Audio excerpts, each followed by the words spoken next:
Hi viewers, welcome back. We are Motorbath Car Customs from Hyderabad. Today we're going to talk about Nissan Micra heavy blower AC blower sound.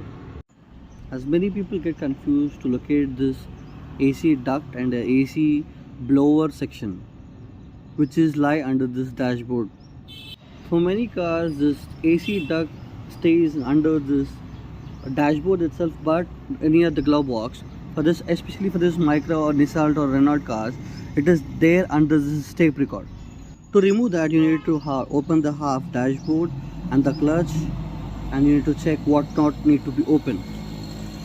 Customer has complained about the heavy sound from the blower, which was when we opened and we checked out, we have seen so many tissue papers which rat took there. After cleaning the entire duct, we have a neat clean sound. We have changed the air filter, even it stays right behind this duct. Customer was quite happy after clearing the duct. The sound has been completely reduced, the noise zero, and the blower has started working back. For more information, please like, share and subscribe.